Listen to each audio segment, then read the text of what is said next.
Hello students, NS तथा GM classes में आपका स्वागत है। कल हम पढ़ रहे थे आपके पास में जो चल कुंडली धारा मापी है वो दो प्रकार का होता है और पहला था उसके अंदर निलंबित कुंडली धारा मापी और जो सेकंड है वो है कीलकित कुंडली धारा मापी। तो आपके पास में सेकंड पढ़ेंगे आपके पास में कीलकित कुंडली धारा मापी। तो कीलकित कुंडली धारा मापी के अंदर फर्स्ट पॉइंट आता है बनावट। तो बनावट को अच्छे से समझना कि आपके पास में कीलकित कुंडली धारा मापी के अंदर एक आयताकार फ्रेम होती है। ये क्या होती है? आयताकार फ्रेम होती है। इस आयताकार फ्रेम के ऊपर ये हो गया आपके पास में आयताकार फ्रेम। इस आयताकार फ्रेम के ऊपर तांबे के तार फेरों के रूप में क्या होते हैं? लिपटे होते हैं। तांबे के तार फेरों के रूप में क्या होते हैं? लिपटे होते हैं। जैसे आपके पास में ये आपके पास में आयताकार फ्रेम है, इसके ऊपर जो तांबे के तार होते हैं वो आयताकार फ्रेम के अंदर क्या होते हैं? लिपटे हुए होते हैं। और इस आयताकार फ्रेम को दो कील आपके पास में जो फर्स्ट कील है वो P1 है और जो दूसरी कील है वो कौन सी है? P2 है। ये आयताकार जो फ्रेम है या कुंडली है इसको दो कील P1 व P2 की सहायता से क्या कर दिया जाता है? कस दिया जाता है। तथा यहां जो कील P1 और P2 है इसके साथ दो स्प्रिंग, एक स्प्रिंग आपके पास में S1 है और दूसरी स्प्रिंग आपके पास में S2 है। दो स्प्रिंग S1 तथा S2 पेच संयोजी जो पेच है T1 और T2 की सहायता से क्या कर दी जाती है? कस दी जाती है। अब आपके पास यहां ध्यान देना भी कि आपके पास में वहां पे तो हमने जो निलंबित कुंडली धारा मापी था वहां पे हमने फास्फोरस ब्रोंज तार को किससे कसा था? संयोजी पेच T1 और नीचे स्प्रिंग लगाकर किससे कसा था? संयोजी पेच T2 से। अब यहाँ पे संयोजी पेच T1 और T2 का मुख्य कार्य क्या होता है? दोनों के अंदर सेम होता है कि आपके पास में जो संयोजी पेच T1 और T2 है वो विद्युत परिपथ के अंदर धारा का क्या करते हैं? प्रवाह करते हैं। जो पेच T1 और T2 है ये विद्युत परिपथ के अंदर धारा क्या करते हैं? प्रवाहित करते हैं। दोनों के अंदर सेम है। इसके अंदर जो धारा है T1 से क्या करती है? संयोजी पेच से प्रवेश करती है और T2 से क्या करती है? बाहर निकल जाती है। निलंबित कुंडली धारा मापी के अंदर भी यही था कि आपके पास में जो संयोजी पेच T1 था उससे धारा प्रवेश कर रही थी और T2 से क्या कर रही थी? बाहर निकल रही थी। अब उससे आगे आपके पास में ये स्प्रिंग क्यों लगाई?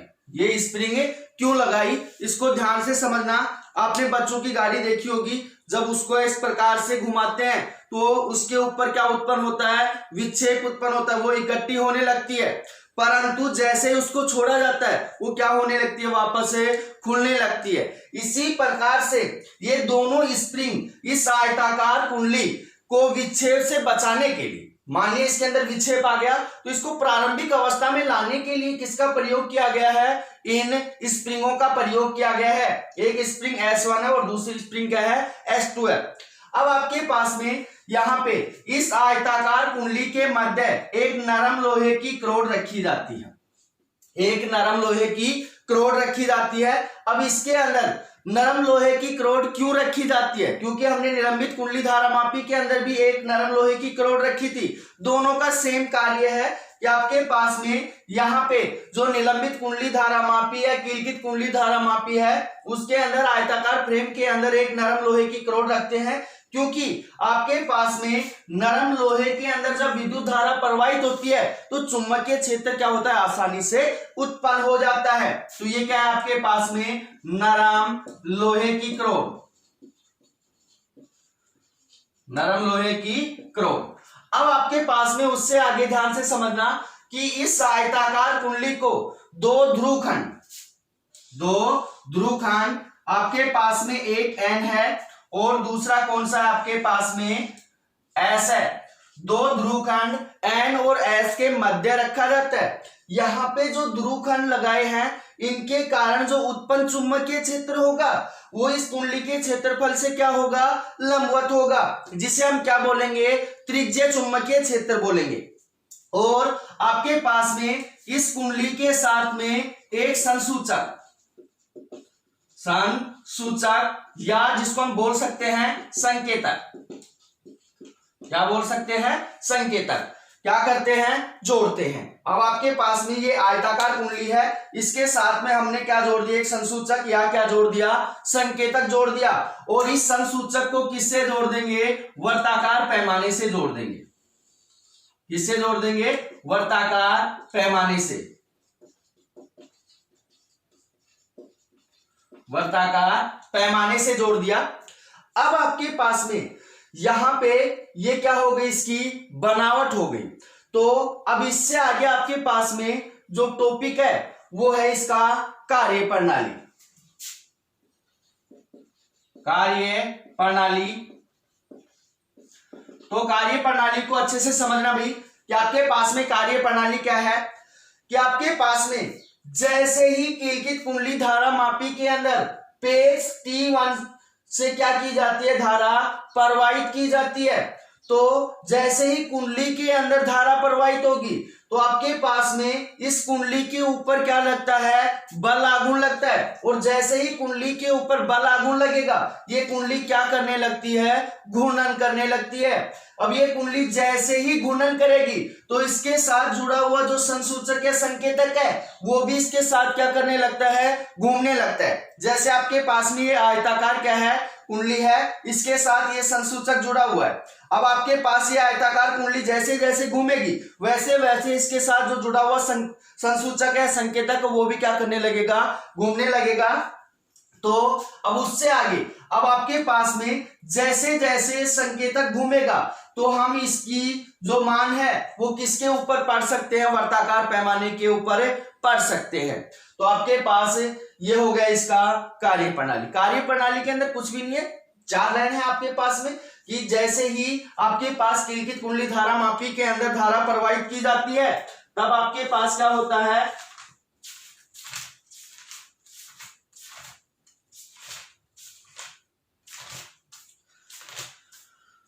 तो आपके पास इसके अंदर क्या होता है, बल आघूर्ण उत्पन्न होता है। और बल आघूर्ण उत्पन्न होने के कारण आपके पास एक कुंडली क्या करने लगती है, गुणन करने लगती है। और इसके साथ जुड़ा हुआ संकेतक भी क्या करने लगता है, गुणन करने लगता है। और आपके पास में इस संकेतक का जो आपके पास में विक्षेप है वो किसके ऊपर पढ़ा जाता है, वर्ताकार पैमाने के ऊपर पढ़ लिया जाता है। और आपके पास में धारा का मान क्या कर लिया जाता है, निकाल लिया जाता है।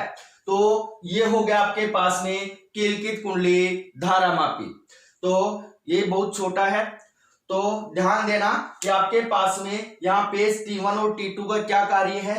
पेज T1 और T2 की सहायता से हम क्या करते हैं कि आपके पास में पेज T1 और T2 इस परिपथ के अंदर क्या करते हैं, धारा प्रवाहित करते हैं। तो अब अगला टॉपिक आपके पास में संट। अगला जो टॉपिक है वो है संट।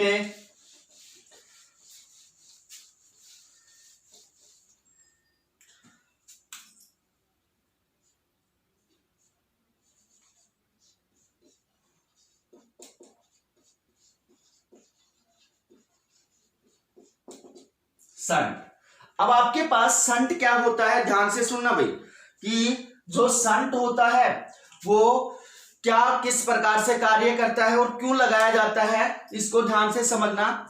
जब आपके पास में विद्युत परिपथ के अंदर धारा प्रवाहित की जाती है, कोई भी विद्युत परिपथ है उसके अंदर धारा प्रवाहित की जाती है, तब आपके पास में जो धारा मापी है उसके अंदर क्या होती है, अत्यधिक धारा प्रवाहित होती है।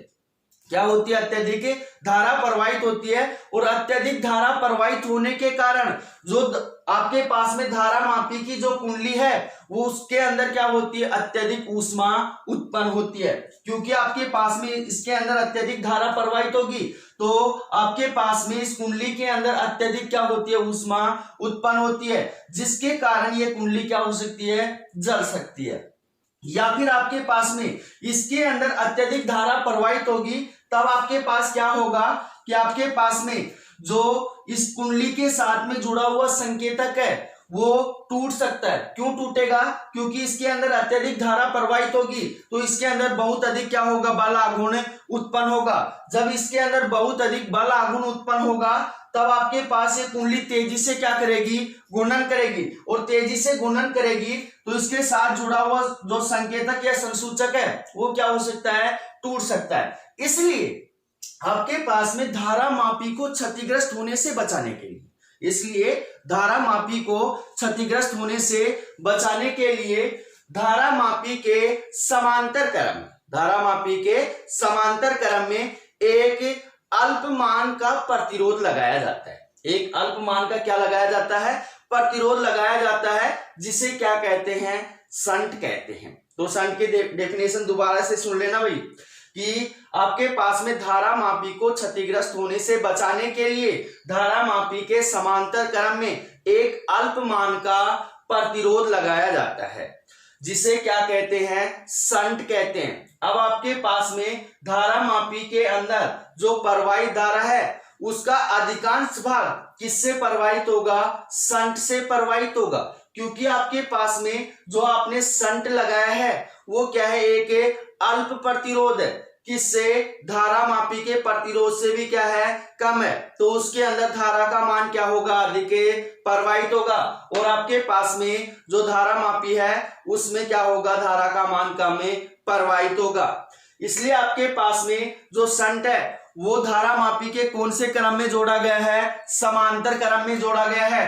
तो आपके पास, माना आपके पास में कोई धारा मापी या गैल्वेनोमीटर क्या है, जी है, गैल्वेनोमीटर क्या है, जी है। इस गैल्वेनोमीटर के समांतर क्रम में हम क्या जोड़ रहे हैं, इस गैल्वेनोमीटर के समांतर क्रम में हम जोड़ रहे हैं एक अल्प प्रतिरोध, एक अल्प प्रतिरोध, और वो जो अल्प प्रतिरोध है वो कौन सा है, एस है। कौन सा है, एस। अब आपके पास में यहां पे मान लिया आपके पास इस विद्युत परिपथ के अंदर आई धारा क्या होती है, प्रवाहित होती है। आई धारा क्या होती है, प्रवाहित होती है। तो आपके पास ये आई धारा जैसे ही बिंदु ओ के ऊपर पहुंचेगी, किसके ऊपर पहुंचेगी, बिंदु ओ के ऊपर पहुंचेगी, तो आपके पास बिंदु ओ क्या है, एक संधि है, तो धारा कितने भागों में विभाजित हो जाएगी, दो भागों में विभाजित हो जाएगी। माना आपके पास में जो गैल्वेनोमीटर है, धारा मापी है, उसके अंदर प्रवाहित धारा कितनी है, आईजी है, और आपके पास में जो शंट है उसके अंदर जो प्रवाहित धारा है वो मान ले कितनी आपके पास में, आई एस है। कितनी है, आई एस। तो आपके पास ये मान आ गया। तो यहां देखना भाई, संधि ओ पर कुल धारा, संधि ओ पर कुल धारा, तो आपके पास में संधि ओ के ऊपर कुल धारा किरचॉफ के प्रथम नियम से, कि किसी संधि के ऊपर आने वाली सभी धाराओं का बीजगणितीय योग का मान कितना होगा, शून्य होगा। तो आपके पास संधि के ओर आने वाली धारा कौन सी है, आई, और संधि से बाहर जाने वाली धारा कौन सी है, आई जी माइनस में आई एस। तो आपके पास minus I G minus I S बराबर सभी धाराओं का बीजगणितीय योग का मान कितना होगा, शून्य होगा। तो यहां से आई एस को उस साइड भेजेंगे तो आपके पास में आई एस बराबर कितना हो जाएगा, आई माइनस में आई जी, आई माइनस में आई जी। तो यह आ गया आपके पास समीकरण नंबर ए। अब उससे आगे देखना कि आपके पास में जो धारा मापी गैल्वेनोमीटर है और शंट है, दोनों क्या है, समांतर क्रम में जुड़े हैं। दोनों क्या है, समांतर क्रम में जुड़े हैं। जब दोनों समांतर क्रम में होते हैं तो मैंने प्रतिरोधों का समांतर क्रम संयोजन पढ़ा रखा है। जब प्रतिरोध दोनों समांतर क्रम में होते हैं तो दोनों के ऊपर वोल्टता का मान क्या होता है, समान होता है। तो यहां लिखेंगे, जब गैल्वेनोमीटर या धारा मापी तथा शंट समांतर क्रम में जुड़े हैं तो आपके पास दोनों पर उत्पन्न विभवांतर का मान, तो दोनों पर उत्पन्न विभवांतर का मान क्या होता है, समान होता है, समान होता है। इसलिए आपके पास में, यदि आपके पास में धारामापी या गैल्वेनोमीटर के ऊपर उत्पन्न जो विभवांतर है वो मान लिया कितना है आपके पास में, Vg है, कितना है, Vg है, और शंट के ऊपर जो उत्पन्न विभवांतर है वो कितना है, Vs है। इसलिए आपके पास में Vg बराबर हो जाएगा Vs, Vg बराबर Vs। यदि आपके पास में गैल्वेनोमीटर का जो प्रतिरोध है वो कितना है, कैपिटल G है, और शंट का जो प्रतिरोध है वो कितना है, S है, तो आपके पास में ओम के नियम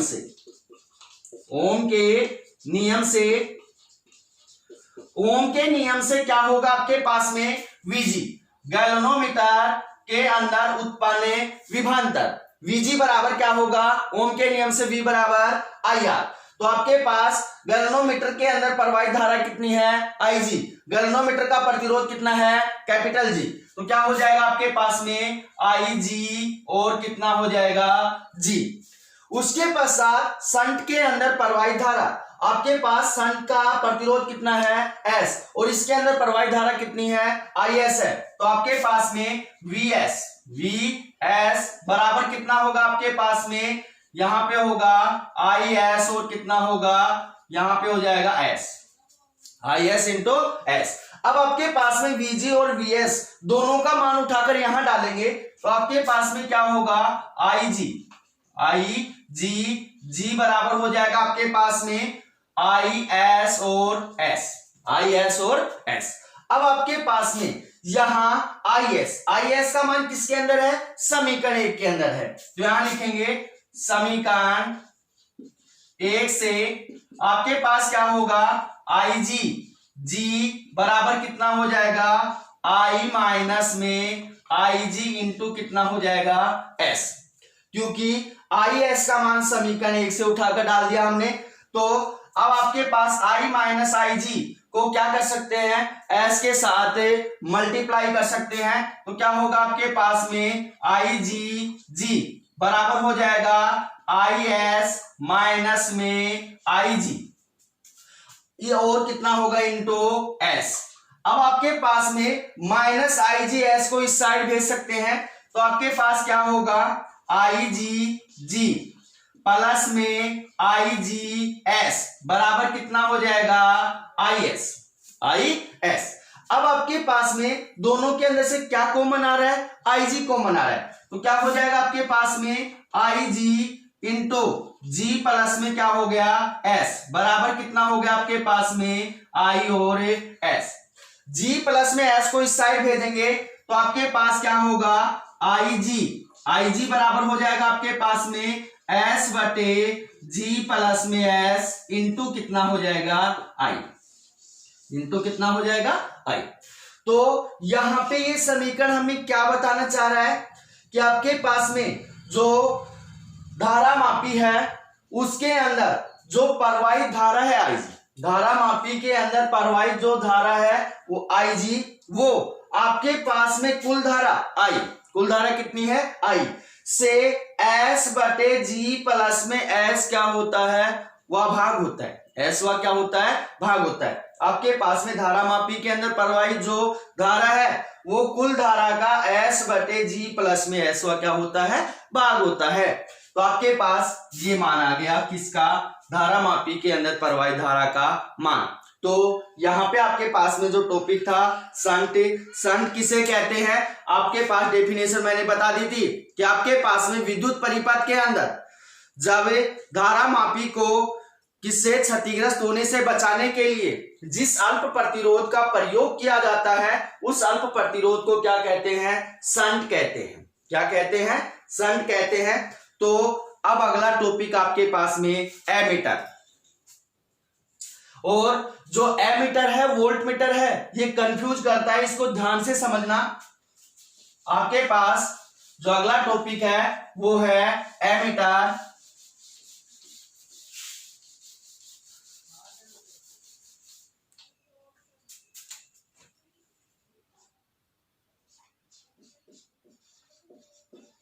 एमीटर।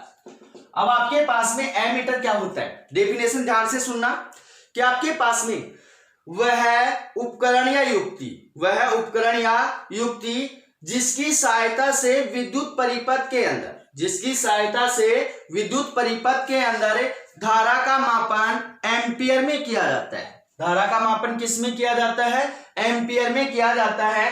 क्या कहलाता है? एमीटर कहलाता है। क्या कहलाता है? एमीटर। दोबारा से डेफिनेशन सुनना कि वह उपकरण या युक्ति जिसकी सहायता से विद्युत परिपथ के अंदर धारा का मापन किस में किया जाता है? एम्पियर में किया जाता है। क्या कहलाता है? एमीटर कहलाता है। और जो एमीटर होता है वो विद्युत परिपथ के अंदर सदैव कौन से क्रम में जोड़ा जाता है? श्रेणी क्रम में जोड़ा जाता है। जो एमीटर होता है विद्युत परिपथ के अंदर सदैव किसके अंदर जोड़ा जाता है? श्रेणी क्रम में जोड़ा जाता है। और आपके पास में श्रेणी क्रम के अंदर क्यों जोड़ते हैं? कई बार पूछ लेते हैं कि श्रेणी क्रम के अंदर क्यों जोड़ते हैं? क्योंकि जब हम अवयवों को श्रेणी क्रम में जोड़ते हैं, अवयवों को श्रेणी क्रम में जोड़ते हैं तो प्रत्येक अवयव के ऊपर धारा का मान क्या होता है? एक समान होता है। इस कारण से एमीटर को कौन से क्रम में जोड़ा जाता है? श्रेणी क्रम में जोड़ा जाता है। अब आपके पास में जो आदर्श एमीटर होता है, ध्यान देना भाई, आपके पास में जो आदर्श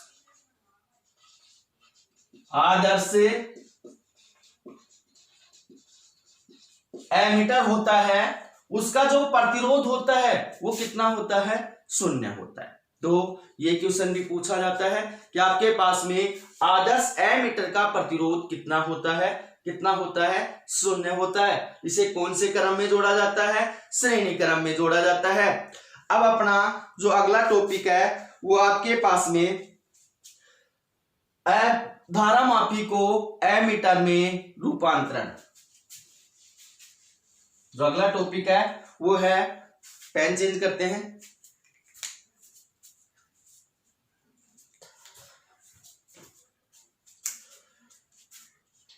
अगला जो टॉपिक है धारा मापी का एमीटर में रूपांतरण। धारा मापी का एमीटर में रूपांतरण। अब आपके पास में धारा मापी को एमीटर में किस प्रकार से रूपांतरित करेंगे? ध्यान से समझना कि धारा मापी को एमीटर में परिवर्तित करने के लिए धारा मापी के श्रेणी क्रम में, धारा मापी के श्रेणी क्रम में एक अल्प प्रतिरोध का मान या शंट का मान, शंट को क्या किया जाता है? जोड़ा जाता है। धारा मापी को एमीटर में परिवर्तित करने के लिए धारा मापी के समांतर क्रम में एक अल्प प्रतिरोध या शंट को क्या किया जाता है? जोड़ा जाता है। तो आपके पास जो धारा मापी है वो किसके भांति व्यवहार करने लगता है? एमीटर के भांति व्यवहार करने लगता है। इसलिए आपके पास यहां पे ध्यान से समझना भाई, आपके पास में एक धारा मापी क्या है? जी है। और इस धारा मापी के समांतर क्रम में हमने क्या लगा दिया? एक अल्प प्रतिरोध या शंट क्या लगा दिया? एस लगा दिया। अब आपके पास में इस परिपथ के अंदर प्रवाहित धारा कितनी है? आई है। और आपके पास यहाँ पे क्या है? संधि है। तो आपके पास गैल्वेनोमीटर के अंदर प्रवाहित धारा का मान कितना है? IG है। और आपके पास में शंट के अंदर प्रवाहित धारा का मान कितना है? IS है। और गैल्वेनोमीटर जो है उसका प्रतिरोध कितना है? कैपिटल G है। और शंट का प्रतिरोध आपको पता ही है कितना है? S है। तो आपके पास में यहां पे ध्यान देना कि संधि O पर कुल धारा। अब संधि O के ऊपर जो कुल धारा होगी वो आपके पास किससे होगी? किरचॉफ के प्रथम नियम से, कि किसी भी संधि के ऊपर सभी धाराओं का जो बीजगणितीय योग का मान होता है कितना होता है? शून्य होता है। इसलिए आपके पास में I माइनस में IG माइनस में IS बराबर कितना हो गया? 0 हो गया। तो आपके पास IS को उस साइड भेजेंगे तो आपके पास में IS बराबर कितना होगा? I माइनस में IG। समीकरण नंबर कितना आ गया? 1।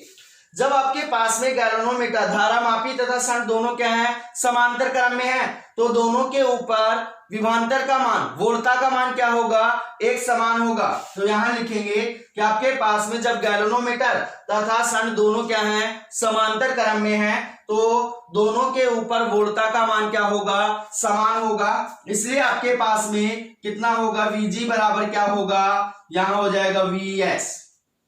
ओम के नियम से दोबारा से निकालेंगे, यहां लिखेंगे ओम के नियम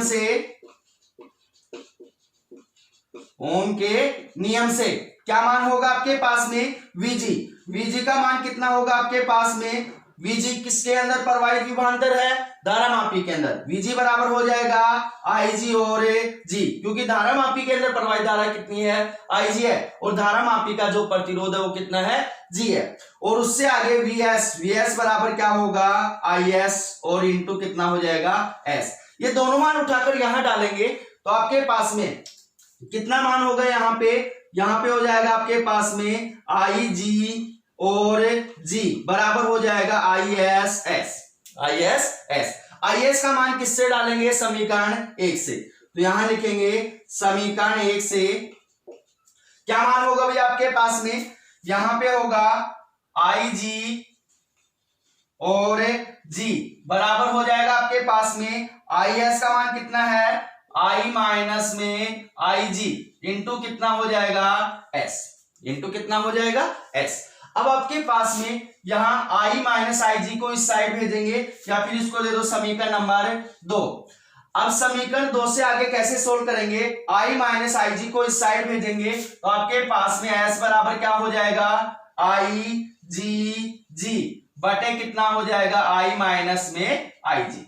अब आपके पास में यहां पे इसके ऊपर न्यूमेरिकल आता है कि धारामापी को एमीटर में रूपांतरित करने के लिए कितना प्रतिरोध, कितना शंट जोड़ा जाए। तो S बराबर कितना हो गया, Igg बटे कितना हो गया, I माइनस Ig। तो आपके पास में इस प्रतिरोध या इस शंट को धारामापी के कौन से क्रम में, समांतर क्रम में जोड़कर किसमें रूपांतरित कर सकते हैं, धारामापी को एमीटर में रूपांतरित कर सकते हैं। अब आपके पास में उससे आगे कि आपके पास में ये मान आ गया। अब उससे आगे ध्यान से समझना कि आपके पास समीकरण 2 को पुनः सोल्व करने पर यहां लिखेंगे पुनः समीकरण 2 से आपके पास S को इन दोनों संख्याओं के साथ क्या कर दो, मल्टीप्लाई कर दो। तो क्या होगा आपके पास, Ig बराबर हो जाएगा आपके पास में Is माइनस में Igs।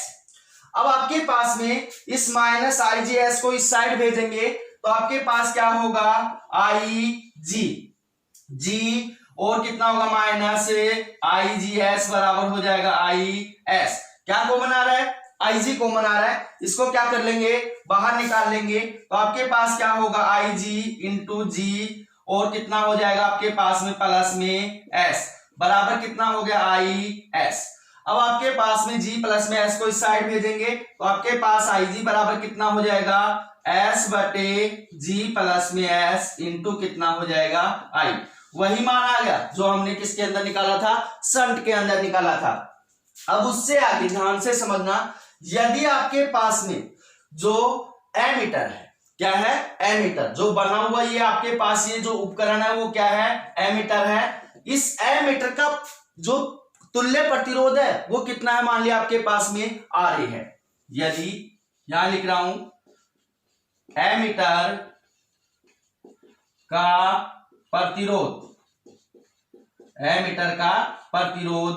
RA है, तो अब आपके पास RA है तो दोनों प्रतिरोध कौन से क्रम में जुड़े हैं, समांतर क्रम में जुड़े हैं। तो यहां लिखेंगे समांतर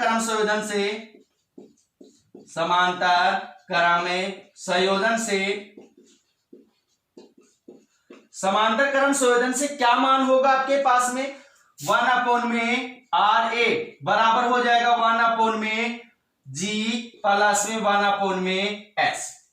जो तुल्य प्रतिरोध होता है समांतर क्रम के अंदर 1 में RA बराबर हो गया 1 में G प्लस में 1 में S। इन दोनों का एलसीएम लेंगे तो आपके पास क्या होगा, 1 में RA बराबर हो जाएगा G प्लस में S बटे कितना हो गया GS। G प्लस में S बटे कितना हो गया GS। अब आपके पास में यहां पे मान किसका निकालना है, हमें एमीटर का प्रतिरोध निकालना है। तो आपके पास में RA को क्या करेंगे, उल्टा करेंगे, तो ये मान भी क्या हो जाएगा, उल्टा हो जाएगा। तो आपके पास में RA बराबर कितना हो गया GS बटे G प्लस में S।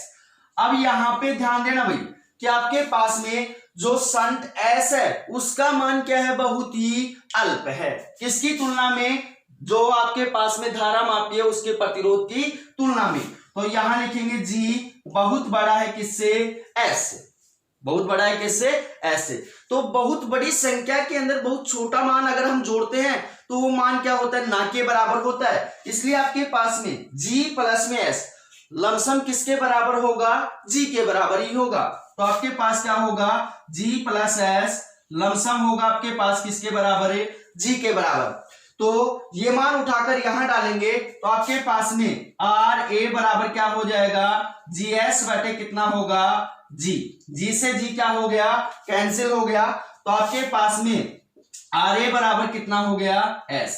और ये समीकरण हमें क्या बताना चाह रहा है, ध्यान से समझना कि आपके पास में जो एमीटर का प्रतिरोध है RA वो संट के प्रतिरोध के मान के क्या होता है, समान होता है। तो यह आ गया आपके पास में एमीटर। अब जो अगला टॉपिक है वो आपके पास में वोल्टमीटर। क्या है, वोल्टमीटर।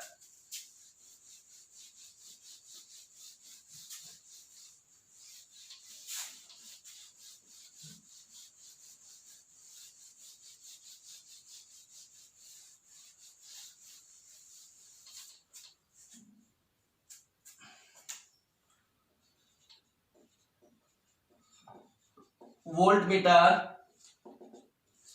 तो ध्यान से समझना भाई, वोल्टमीटर किसे कहते हैं कि विद्युत परिपथ के अंदर, विद्युत परिपथ के अंदर दो बिंदुओं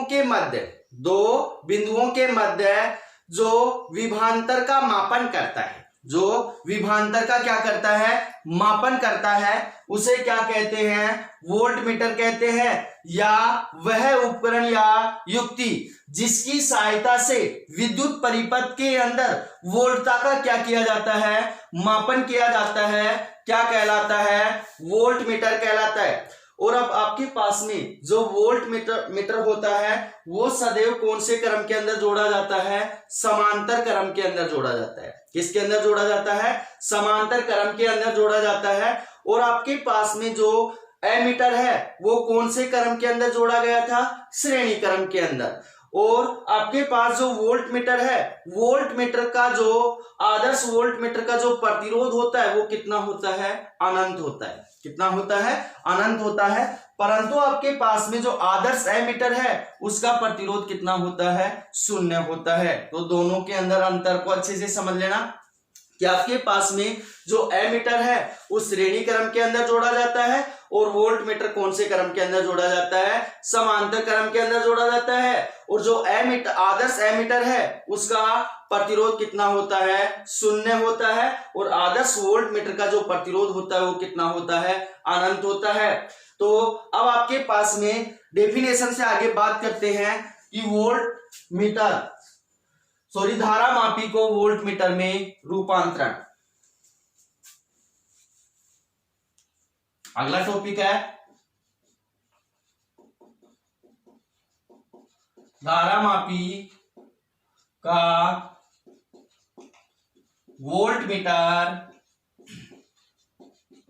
में रूपांतरण। धारा मापी का वोल्टमीटर में रूपांतरण कैसे करेंगे कि हमने इससे पहले वाला टॉपिक पढ़ा था, धारा मापी को एमीटर में रूपांतरण। तो वहां पे तो हमने जो धारा मापी था उसके समांतर क्रम में क्या लगाया था, एक अल्प प्रतिरोध शंट लगाया था। परंतु धारा मापी को वोल्टमीटर में कैसे रूपांतरित करेंगे, कंफ्यूज करते हैं सवाल, क्योंकि ज्यादातर बच्चे इसको गलत करके आते हैं। कहीं धारा मापी को वोल्टमीटर में परिवर्तित कर देते हैं, कहीं धारा मापी को एमीटर में परिवर्तित कर देते हैं। तो धारा मापी को वोल्टमीटर में परिवर्तित करने के लिए क्या करते हैं, धारा मापी के श्रेणी क्रम में, कौन से क्रम में, श्रेणी क्रम में क्या जोड़ते हैं, एक उच्च प्रतिरोध S जोड़ते हैं, जिसके कारण जो धारा मापी है एक वोल्ट मीटर के भांति क्या करने लगता है, व्यवहार करने लगता है। तो यहां ध्यान से समझना कि आपके पास में एक धारा मापी क्या है, G है। एक धारा मापी क्या है, G है। तो आपके पास में यहां इस धारा मापी के श्रेणी क्रम के अंदर एक उच्च प्रतिरोध, ध्यान देना वहां पे हमने क्या जोड़ा था, निम्न प्रतिरोध जोड़ा था। यहां पे आपके पास में जो प्रतिरोध है वो क्या है, उच्च प्रतिरोध है। तब आपके पास में जो धारा मापी है किसके भांति व्यवहार करने लगता है, वोल्ट मीटर के भांति व्यवहार करने लगता है।